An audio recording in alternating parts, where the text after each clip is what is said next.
오늘 여러분들과 같이 나눌 제목은 영적 리더자의 자질이라고 하는 제목입니다. 성경 본문 말씀은 사무엘상 23장 1절과 5절 말씀입니다.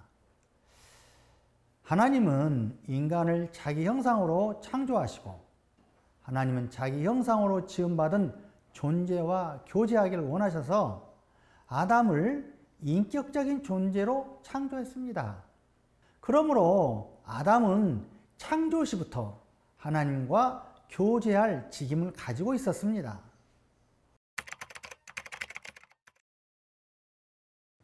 네, 그것은 바로 피조물로서 하나님을 섬기는 것을 뜻합니다. 그리고 에덴 동산에서 살아가는 아담도 하나님의 임재를 완전하게 가지고 있었습니다. 그러므로 하나님이 아담에게 준 직임을 즐겁게 수행할 수 있었던 것입니다. 네, 여기에서 말하는 하나님의 임재는 창세기 6장 3절 말씀에 근거해서 보니까 하나님의 임재를 가리킵니다.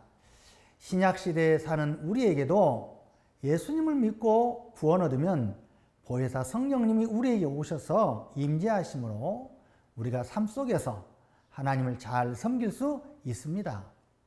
하나님과의 교제와 하나님의 임재, 이 두 가지를 근거해서 볼 때 인간이 하나님을 섬기면 바로 기도라고 할 수 있습니다. 이렇게 하나님은 사람이 모든 일을 행함에 있어서 하나님의 뜻에 의존해서 결정하기를 원하셨습니다. 그러므로 사람이 자기의 모든 일을 하나님께 묻고 상의하는 것이 하나님을 섬기는 다른 방식입니다.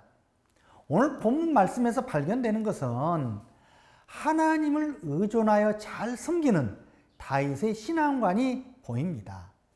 2절 말씀에서 보니까 다윗이 어떤 일을 진행함에 있어서 철저하게 하나님께 묻는 신앙이 발견됩니다. 그리고 4절 말씀에 보니까 뭐라 했어요? 다시 묻습니다. 즉 다윗이 어떤 일을 행함에 있어서 하나님의 뜻에 의존해서 결정하는 모습이 잘 묘사되어 있습니다. 그리고 5절 말씀을 보니까 그 일이 선한 일이고 하나님이 기뻐하는 일이라면 용기를 내어서 다윗이 순종을 했다는 것입니다.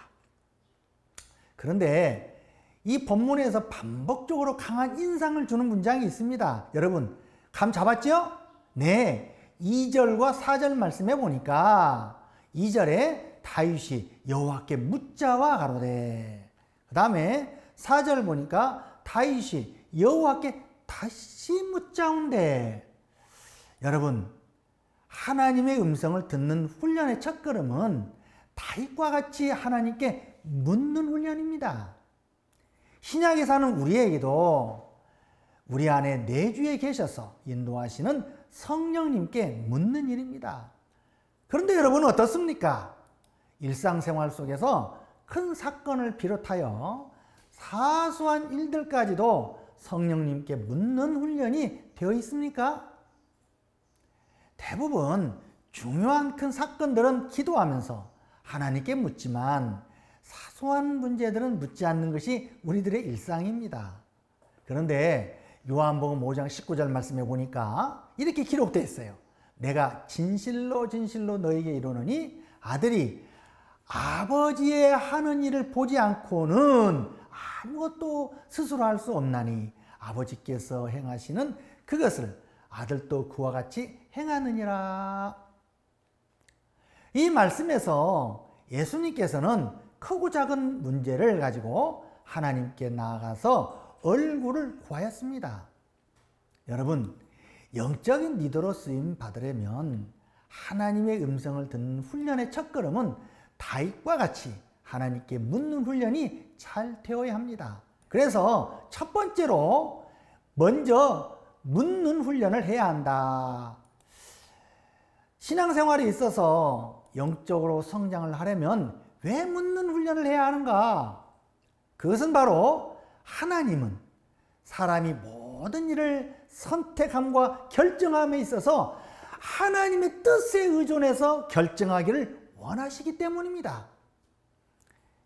모든 일을 함에 있어서 하나님께 물어보고 상의하는 방식이 인간이 하나님을 섬기는 방식입니다. 이것이 다윗의 신앙관처럼 기본적으로 잘 되어 있어야 해요. 그런데 많아요. 사울은 모든 일을 행함에 있어서 하나님의 뜻에 의존해서 결정하지 않습니다. 이것이 다윗과 사울의 차이점입니다. 여러분, 영적으로 성장하기를 갈망하십니까? 그렇다면 내 안에 내주에 계시는 성령님께 묻는 훈련을 잘 하셔야 합니다.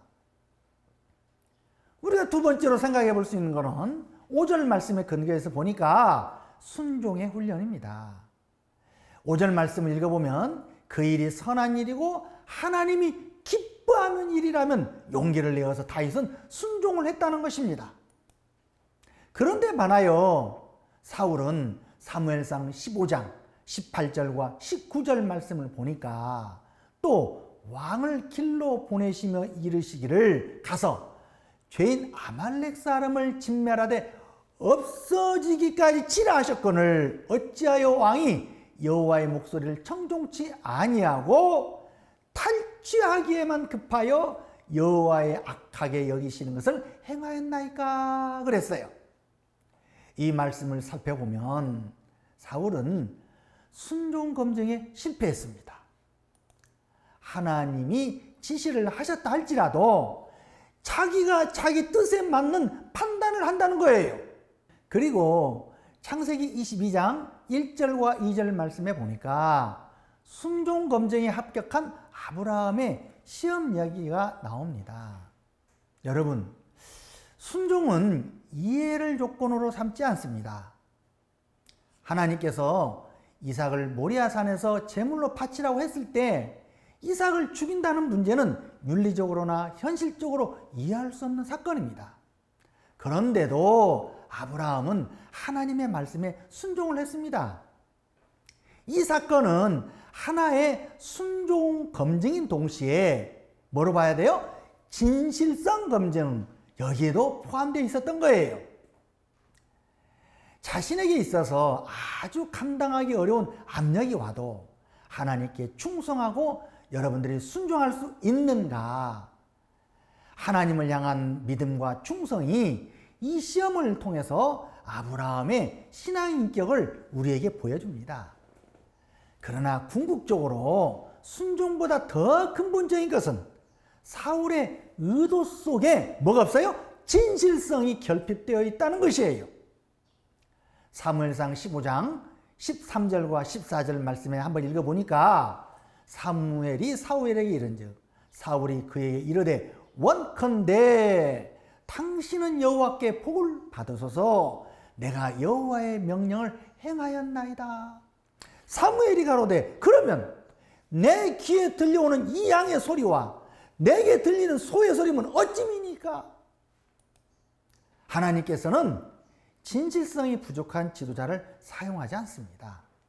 다윗처럼 아브라함처럼 순종을 잘 해야 하고 진실한 신앙 인격을 가져야 합니다. 이것이 영적 리더자가 갖추어야 할 자질입니다.